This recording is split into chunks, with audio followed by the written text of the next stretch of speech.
Ministerios Aliento de Vida presentan. Donde quiera que está Jesús y se invoca su nombre, cualquier cosa puede suceder.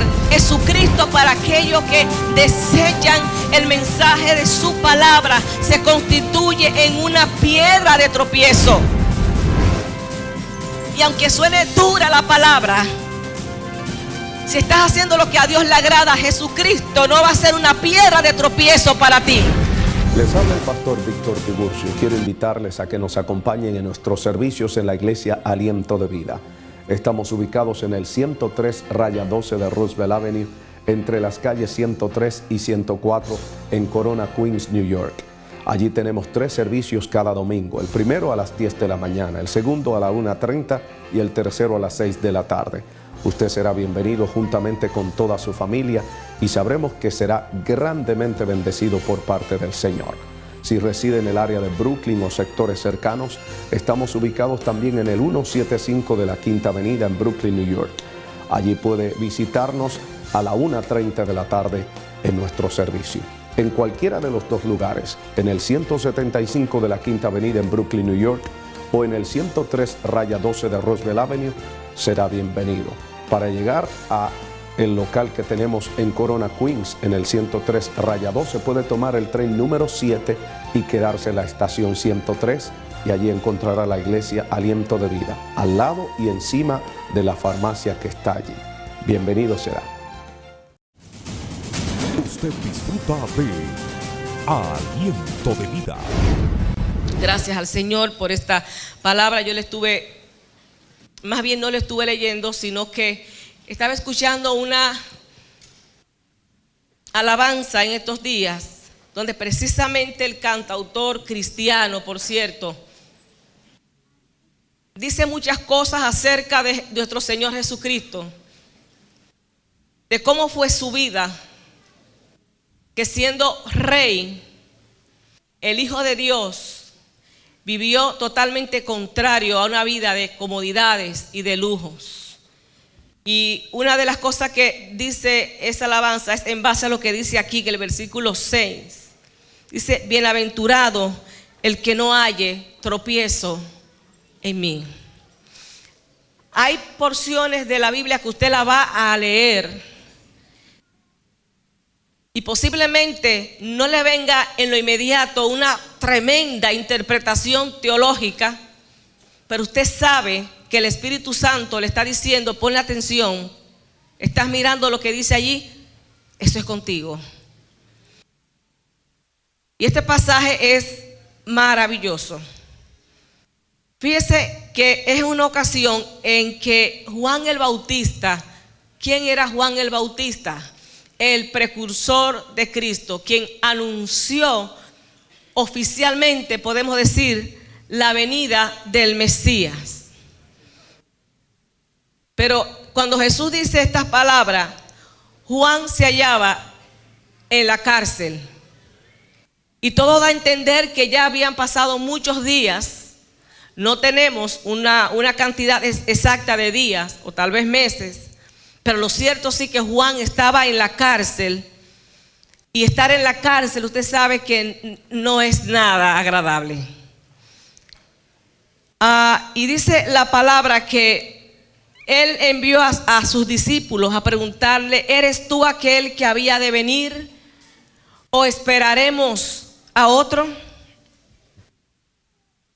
Hay dos posiciones en cuanto a esto. Hay estudiosos de la Biblia que dicen que verdaderamente Juan entró en una situación de posiblemente duda, como nos puede pasar a cualquiera de nosotros, que hoy día podemos estar con una fe increíble, podemos levantarnos con toda la fuerza del mundo, alabando y glorificando a Dios, sintiendo el poder del Espíritu Santo.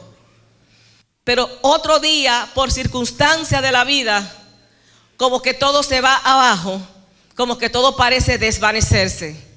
Entonces, algunos comentaristas dicen que Juan estaba pasando por una situación parecida, pero hay otros que dicen que no, Y yo digo que ellos pretenden ser más respetuosos con Juan el Bautista. Y lo que ellos opinan es que posiblemente no era Juan quien estaba dudando, sino que pudieron haber sido sus discípulos que estaban preguntando: ¿y qué pasó con este hombre al que tú estabas anunciando? Que de repente ahora está en la cárcel y no hay esperanza de que salga y posiblemente terminará muerto. Por eso algunos dicen no, que los que tenían la duda eran los discípulos de Juan, y Juan envió a los mismos discípulos a preguntarle a Jesús para que ellos mismos se convencieran. No me interesa saber ninguna de las dos posturas, pero hay una pregunta tremenda, y yo como humana me ubico en esa posición. Y solamente digo: Señor, ayúdanos que en momentos de dificultad podamos mantenernos firmes, creyendo, sin desmayar en lo que Dios ha dicho acerca de nosotros. ¿Eres tú aquel que había de venir o esperaremos a otro? Y resulta un poco chocante, porque este Juan que está hablando fue ese mismo Juan que cuando vio a Jesús que fue a bautizarse en el río Jordán, le dijo: no, Jesús, ¿cómo tú vienes a mí para que yo te bautice? Al contrario, debe ser tú que me bautice a mí. Pero Dios te conoce la respuesta. Jesús le dijo: tranquilo, Juan, es necesario que nosotros cumplamos toda justicia. Pero también podemos añadir que ese mismo Juan fue quien vio a Jesús acercarse en un momento, en un día, ¿cuál día? No sé, y dijo: he ahí el Cordero de Dios que quita el pecado del mundo. Un amén, ese aplauso para el Señor.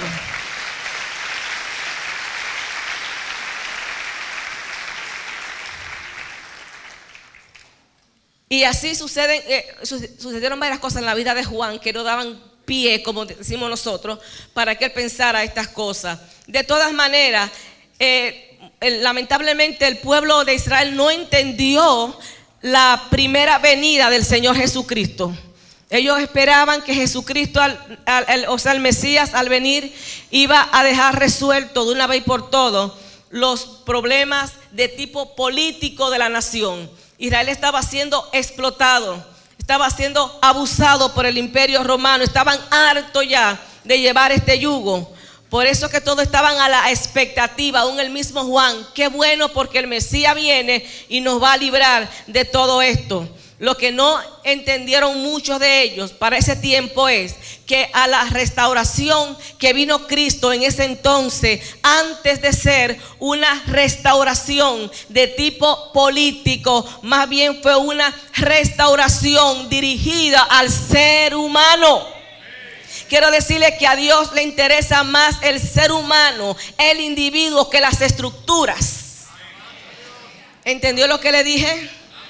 A veces se nos olvida eso, pero si de algo me siento yo contenta y satisfecha de servirle a Cristo, es porque Cristo tiene un enfoque especial en lo que es el ser humano como tal. Ahora, en ese momento podemos decir que se estaba dando también en Israel un avivamiento poderoso. Fíjense lo que estaba sucediendo. Estaban siendo sanados los enfermos. Había ocurrido, si usted lee con detenimiento, con cuidado, los capítulos anteriores, va a ver que uno de los milagros que hizo Jesús fue resucitar el hijo de aquella pobre viuda, la viuda de Naín. Iba Jesús caminando, se encontró con esta caravana fúnebre, la manda a detener. ¿Qué pasa aquí? Oh, ha muerto el único hijo de esta mujer. Jesús no lo pensó dos veces y dice la Biblia que este muchacho volvió a la vida. ¿Le parece poco?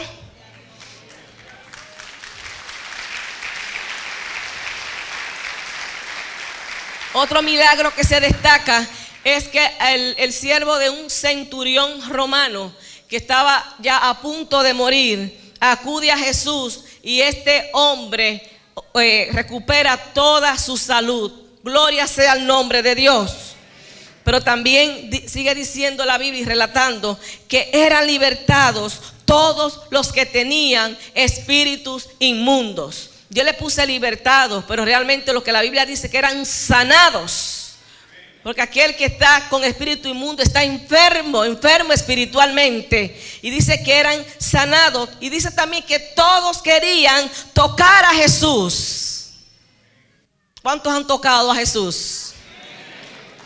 Todos querían tocar a Jesús porque poder salía de él. Donde quiera que está Jesús y se invoca su nombre, cualquier cosa puede suceder si nosotros ni siquiera esperárnoslo. No dudo que un tipo de reunión como esta, si al Señor le place, comienza a derramar una unción de milagros y comienzan a suceder cosas extraordinarias. Gloria a Dios. ¿Cuántos lo creen? Yo lo creo. Eso hace el Señor. Todos querían tocar a Jesús, poder salía de él y se sanaba a todos. Qué bueno, cuando leí esto dije, wow, todo el que fue allí con su muleta, no habían sillas de ruedas, pero todos aquellos que fueron cargados salieron de allí sanitos, nadie quedó defraudado. Bendito sea el nombre de Dios. Yo sé que muchos dirán, ¿y por qué no está pasando eso en estos días? Esos son, hermano, asuntos de otra cosa. Y vamos a ver por qué posiblemente no está sucediendo eso en nuestros días. Así que tranquilo, no vaya tan rápido. Más adelante seguimos viendo que la parte esencial de todo esto que estamos hablando es en el versículo 6. Cuando Jesús dice, pero ¿saben algo? Bienaventurado es el que no halle tropiezo en mí. Había mucha algarabía, mucho regocijo. Estaba de fiesta la nación, la ciudad, por los milagros de Jesús. Pero algo le preocupaba a Jesús, diciendo, bienaventurado es aquel o aquella que no halle tropiezo en mí. Uno se hace la pregunta, ¿y será posible esto? Que alguien pueda ver en Jesús un tropiezo. Ahí mismo en el libro de Mateo, en el capítulo 8, estuve repasando algo. Yo tuve que hablar sola en mi casa. Y fue con la actitud de los gadarenos, de la gente que vivía en Gadara. Jesucristo hace algo explosivo allí. Liberta a unos endemoniados. Y allí ocurrió algo que teológicamente no le encontramos todavía explicación. Pero los demonios le dijeron, Jesús, danos permiso para meternos a los cerdos. ¿Y sabe lo que hizo Jesús? Sí, vayan a los cerdos. No me pregunten por qué Jesús le dio el permiso. Yo no sé por qué. Lo cierto es que pasó algo allí extraordinario y todos los cerdos se fueron hacia un precipicio y se acabaron los cerdos. No voy a entrar en detalles, ni vamos a investigar, hacer un exégesis, no me interesa eso. Lo que quiero decirle es que aquella gente, en vez de decir, wow, queremos todos a Jesús, Jesús, no te vayas de la ciudad, fue todo lo contrario. Le dijeron, ¿sabes qué, Jesús? Vete. Yo dije, wow, pero ¿dónde tenía la cabeza esa gente? Porque todo el mundo supuestamente quiere tener a Jesús, pero eso lo pensamos usted y yo, que hemos tenido un encuentro con Él. Pero la triste realidad es que no todo el mundo quiere tener a Jesús. Pero aún peor le digo, no todo supuesto creyente quiere tener a Jesús en su vida como debe tenerlo. Y por ahí va la cosa. Yo puedo decir con toda propiedad, no lo dijo fulano, lo estoy diciendo yo. Qué bueno que soy yo. Porque no me conoce nadie, ¿verdad? Pero ¿sabe qué? Yo digo que Jesús es el ser más fascinante en toda la historia de la humanidad. Yo sé que ustedes están de acuerdo conmigo. Es el ser más extraordinario. Aún el profeta Ageo en el capítulo 2 dijo, lo llamó a él como el deseado de todas las naciones. El deseado de todas las gente. Hago una pregunta, ¿para cuánto él ha sido el deseado? Aleluya. Oh, gloria a Dios. Sin embargo, aunque ha sido la persona más excepcional que ha habido, Jesucristo tuvo una vida llena de contradicciones. Wow. Y si alguien se está durmiendo a su lado, déle un codazo, dice el pastor. A usted que disfruta de nuestra programación, queremos invitarle a que nos visite la Iglesia Aliento de Vida. Si no tiene una congregación donde asistir, La Iglesia Aliento de Vida está ubicada en el 103-12 de Roosevelt Avenue, entre las calles 103 y 104 en Corona, Queens, Nueva York. Los domingos tenemos 3 servicios, el primero a las 10 de la mañana, el segundo a la 1:30 y el tercero a las 6 de la tarde. En cualquiera de ellos usted será bienvenido adjunto de toda su familia. Y si reside en el área de Brooklyn o sectores cercanos, también estamos ubicados en el 175 de la Quinta Avenida en Brooklyn, Nueva York, los domingos a la 1:30 de la tarde. En cualquiera de los 2 lugares, en el 175 de la Quinta Avenida de Brooklyn o en el 103-12 de Roosevelt Avenue en Corona, Queens, será bienvenido. Si está en el área de Corona y desea visitarnos, puede tomar el tren número 7 y quedarse en la estación 103 y allí verá la Iglesia Aliento de Vida, encima y al lado de la gran farmacia que está allí. Bienvenido será.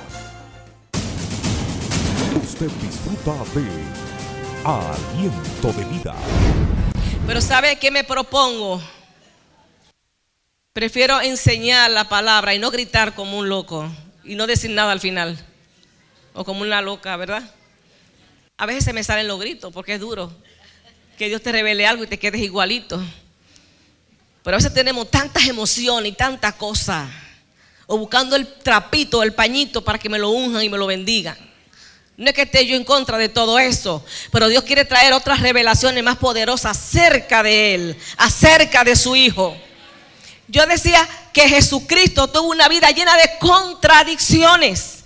Y cuando está hablando de contradicciones, está hablando de una vida llena de oposición, una vida llena de contrariedades. Por eso yo soy la primera que me asombro cuando a la más mínima cosa yo estoy casi llorando como una niñita.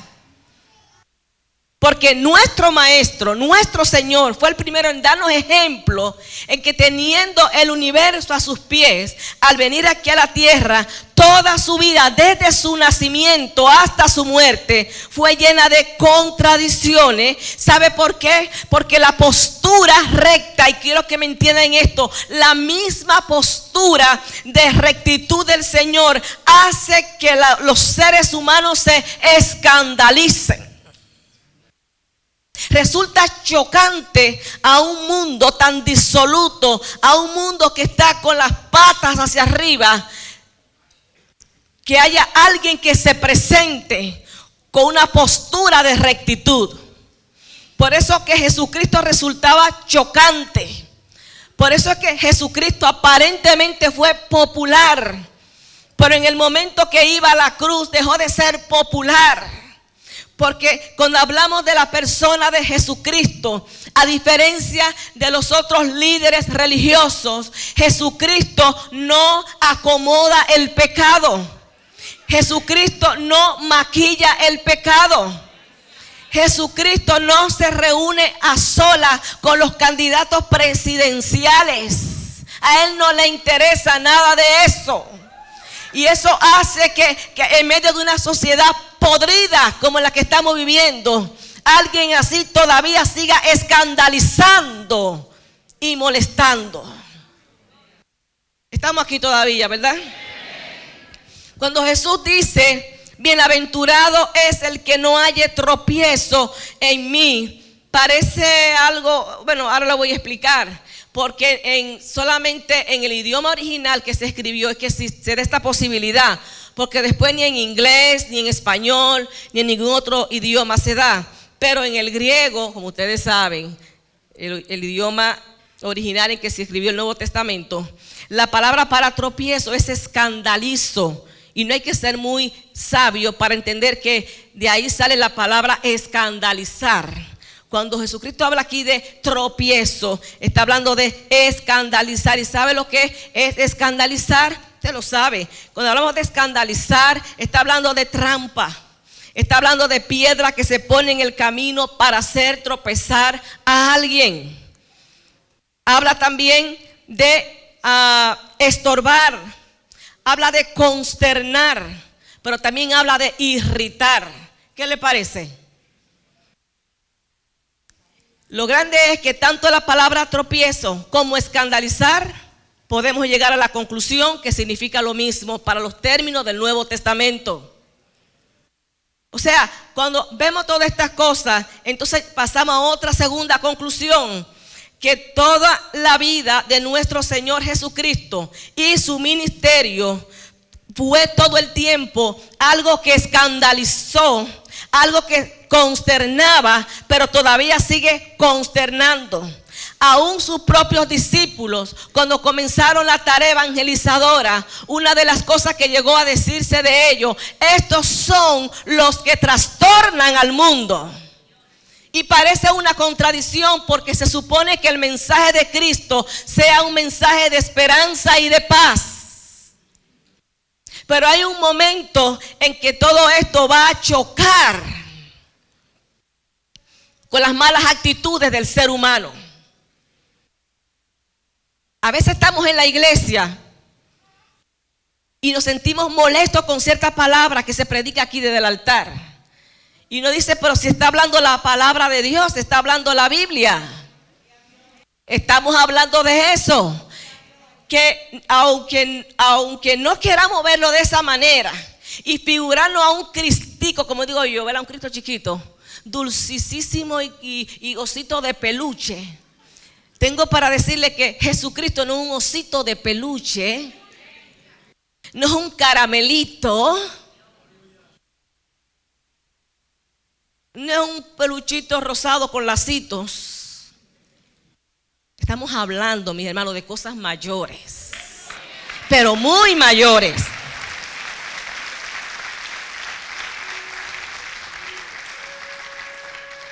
¿Qué pasa con esto? Jesucristo, para aquellos que desechan el mensaje de su palabra, se constituye en una piedra de tropiezo.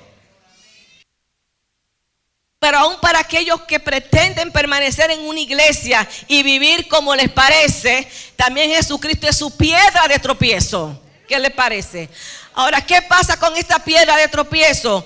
Tengo mala noticia para algunos. La mala noticia consiste en que esta piedra de tropiezo usted no la puede esquivar. ¿Y qué quiero decir en buen español? Esquivar, que es algo en lo cual usted no puede valerse de habilidades maliciosas para dejarlo pasar por alto, o para sacarle el cuerpo. Con Jesucristo necesariamente todos tenemos que encontrarnos y de frente.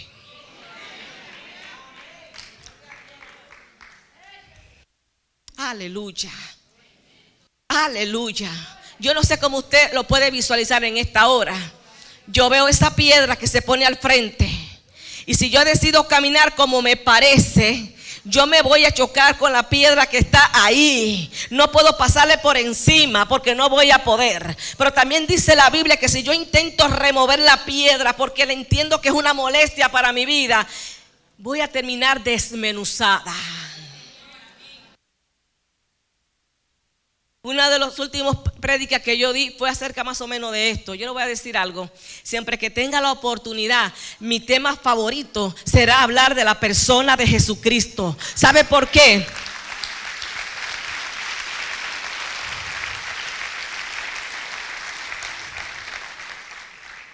Porque gracias a Jesucristo la iglesia es iglesia.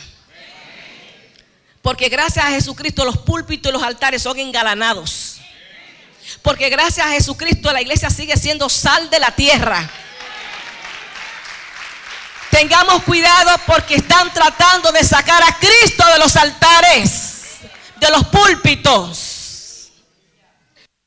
Pero qué bueno que todavía hay hombres y mujeres que no se comprometen con nadie. Y aunque suene dura la palabra, si estás haciendo lo que a Dios le agrada, Jesucristo no va a ser una piedra de tropiezo para ti. Oh, gloria a Dios, denle ese aplauso con vida.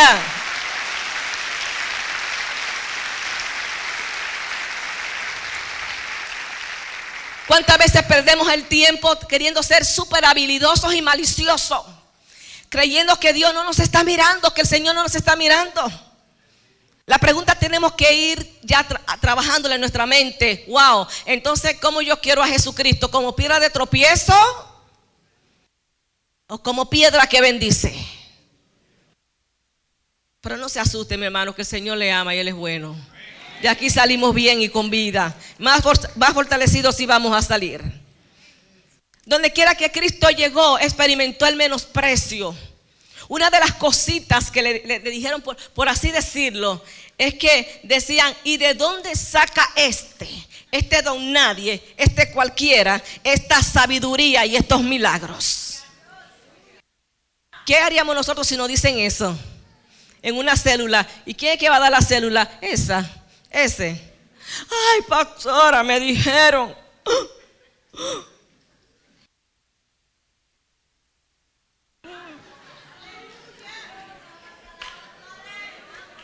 Hermano, a Jesús se lo hicieron. ¿Quién es este carpintero?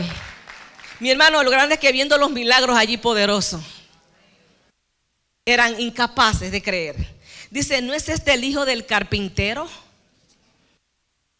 ¿No se llama su madre María? ¿No es la tal María aquella? Pero también hemos visto a sus hermanitos por ahí. Jacobo, allí está. Yo vi a José, vi a Simón, yo vi a Judas. Por supuesto, no el que se ahorcó, mis hermanos. Tenga cuidado con eso. Pero también dice: ¿y no están sus hermanas aquí con nosotros? Para aquellos que dicen que María no tuvo hijos después de Cristo, Jesucristo tuvo hermanos y hermanas. Cuídase todavía mucho encubierto, porque no te mucho. Jesucristo tenía hermanos y hermanas, porque María siguió dando a luz. María convivió carnalmente con José. Lo dice la Biblia, ¿verdad? Pero ¿qué sucede? Finalmente dice: y se escandalizaban de él. Jesús se acostumbró a un tipo de vida así. Donde quiera que iba, provocaba el escándalo de todo el mundo. Cuando nació y fue presentado en el templo, aquel venerable anciano llamado Simeón, cuando ve el niño, dice: wow, miró a María y le dijo: ¿sabes qué? Este pequeñito que tengo aquí en mis manos ha sido puesto para caída y levantamiento de muchos en Israel, y para señal que será contradicha.